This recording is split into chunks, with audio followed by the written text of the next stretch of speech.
Assalamualaikum warahmatullahi wabarakatuh. Saya Dedi Eko Prayogo, kelas KP SDMA di PGRI Dewantara, Jombang.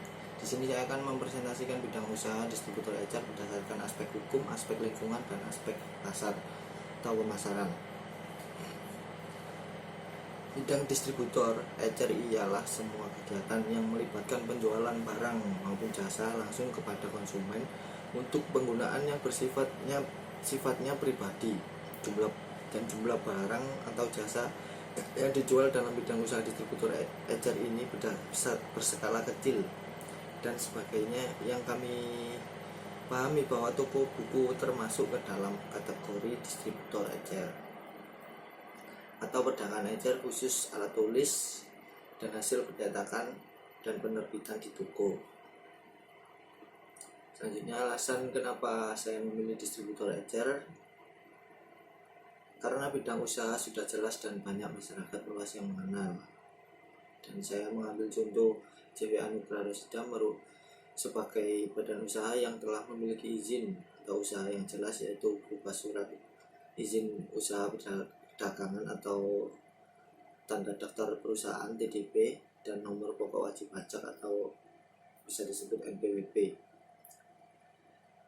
Dan toko buku tersebut memiliki logo sebagai tanda pengenal. Soal aspek hukum, berdasarkan pasal 1 angka 9 dan angka 10 Peraturan Menteri Pendidikan Nasional nomor 2 tahun 2008 tentang buku, yang menyatakan pasal 1 angka 9, distributor buku yang selanjutnya disebut distributor adalah orang atau perseorangan, kelompok orang atau badan hukum yang memperdagangkan buku dalam volume besar dengan cara membeli buku dari penerbit dan menjualnya kembali ke distributor eceran buku. Dan pasal 1 angka 10 di situ dijelaskan tentang disebutnya pengecer adalah orang atau perseorangan, kelompok orang atau badan hukum yang memperdagangkan buku dengan cara membeli dari distributor tersebut tadi untuk dijual ke konsumen akhir. Dan langsung ke aspek lingkungan. Sini ada lingkungan organisasi. Lingkungan organisasi adalah segala sesuatu yang dapat mempengaruhi kelangsungan eksistensi, keberadaan, dan lain-lain yang menyangkut organisasi baik dari dalam maupun dari luar. Dalam studi kelayakan bisnis, lingkungan organisasi meliputi analisis SWOT, diantaranya ada kelemahan dan kekurangan. Sini ada kekuatannya: memiliki jaringan yang luas, memiliki koneksi dengan penerbit terkenal di dalam dan di luar negeri, memiliki koleksi buku yang cukup lengkap, menjual barang-barang selain buku seperti alat tulis kantor. Dan kelemahannya, toko hanya ada di kota-kota besar, harga relatif mahal, harga buku impor juga mengikuti kurs dolar. Toko buku ini kurang menyediakan tempat baca yang nyaman. Selanjutnya, lingkungan industri adalah serangkaian faktor-faktor ancaman dari pelaku bisnis baru, supplier, pembeli produk, pengganti, dan intensitas pesaing, diantaranya para pesaing yang secara langsung mempengaruhi perusahaan dan tindakan serta tanggapan kompetitifnya. Di dalamnya ada peluang dan ancaman. Dan contoh peluangnya, toko buku dapat memperluas jaringan hingga ke kota-kota kecil, dapat mengembangkan bisnisnya seperti menjual barang elektronik, dapat menarik penulis atau penerbit dalam negeri untuk meningkatkan kegembaran menulis dan membaca di kota tersebut atau di Indonesia. Sedangkan untuk ancaman, harga buku bajakan lebih murah dibanding harga buku di toko buku tersebut. Jadi bisa dibilang ancaman karena banyak buku bajakan. Pesaing dengan toko lain yang menawarkan beberapa fasilitas seperti kalah fasilitas dengan toko lain, itu bisa disebut ancaman. Dan persaingan perusahaan buku secara online, seperti banyaknya orang-orang yang menjual buku secara online di Shopee maupun di Bukalapak atau e-commerce lainnya. Dan selanjutnya ke lingkungan makro, Lingkungan makro adalah tempat yang di dalamnya terdiri atas berbagai kekuatan serta lembaga yang memiliki hubungan dan mampu mempengaruhi transaksi yang terjadi antara pasar dan perusahaan yang termasuk dalam lingkungan makro. Misalnya lingkungan ekonomi dapat meningkatkan kondisi ekonomi dan tingkat konsumsi masyarakat, mendorong terciptanya kondisi perdagangan yang lebih baik, yaitu banyaknya daya beli masyarakat akan suatu produk. Dan faktor politik. Contoh faktor politik adalah seperti pengusaha sangat mempertimbangkan kebijakan dari pemerintah. Salah satu bentuk kebijakan tersebut menaikkan harga listrik, yaitu sangat mempengaruhi keuntungan dari pengusaha. Faktor sosial budaya. Faktor sosial budaya seperti keyakinan atau kepercayaan masyarakat dalam perubahan perilaku masyarakat dinilai sangat besar dipertimbangkan. Karena hal ini dikarenakan produk yang dijual adalah buku dan mengikuti tren saat ini. Buku tren saat ini misalnya seperti novel, Wattpad, dan sebagainya.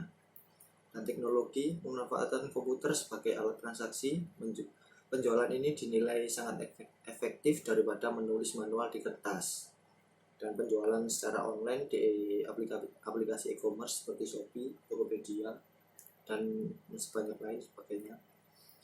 Dan selanjutnya ke dampak lingkungan hidup yang harus diperhatikan bagi pelaku usaha, yaitu dampak lingkungan hidup ini karena di sini mengangkut limbah. Jika suatu bidang usaha mempunyai limbah yang berbahaya, juga tidak baik bagi dampak lingkungan hidup. Jika dilihat dari distributor ecer ini tidak berpengaruh dampak lingkungan hidupnya karena tidak memiliki limbah yang berbahaya dan limbahnya bisa didaur ulang. Selanjutnya ke analisis pasar. Analisis pasar berdasarkan informasi yang didapat dalam pengelompokan konsumen.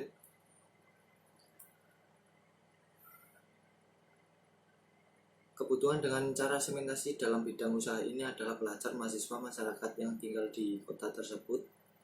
Dalam distributor ecer ini market size-nya sangat baik karena di kota Jombang toko bukunya masih sangat sedikit yang lengkap. Dan di toko buku tersebut ini sudah terbilang lengkap, maka tidak ada masalah di analisis pasarnya. Dan lanjut ke marketing mix, yaitu mengangkut produk, place, promotion, people, manusianya, proses, physical events, yaitu elemen marketing mix yang satu ini juga sangat penting untuk diimplementasikan pada bisnis. Misalnya kemasan yang menarik dapat meningkatkan faktor penjualan produk. Pada umumnya pelanggan akan memperhatikan struktur dan tampilan dari kemasan yang telah dibuat, dan selanjutnya pelanggan akan melihat isi dari produk tersebut. Dan strategi pemasaran yang pertama segmenting atau yang mengangkut segmen demografis dari bidang usaha. Distributor adalah kalangan mahasiswa, pekerja kantoran, industri, dan organisasi di masyarakat. Segmen geografis, untuk sasaran geografis dari bidang usaha, distributor ecer adalah wilayah seluruh Indonesia, khususnya di sekitar wilayah industri tersebut. Dan selanjutnya segmen psikografis. Segmen psikografis dari bidang usaha distributor ecer adalah dengan produksi yang massal akan membuat harga produk menjadi lebih murah dengan selalu mengutamakan kualitas dan model yang kekinian. Dan targeting pasar bidang usaha distributor ecer adalah kalangan organisasi, mahasiswa, sekolah, perkantoran, industri, dan organisasi di masyarakat. Hal ini terjadi karena di kalangan mereka membutuhkan buku dalam jumlah banyak sehingga memudahkan dalam memperolehnya.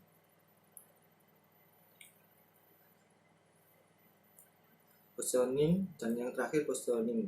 Hal yang membedakan bidang usaha distributor ecer adalah proses dengan tenaga kerja yang sudah adalah proses penggunaan teknologi yang canggih dan dengan tenaga yang sudah berpengalaman sehingga menghasilkan pelayanan yang berkualitas tinggi dan memuaskan pelanggan. Sekian presentasi dari saya.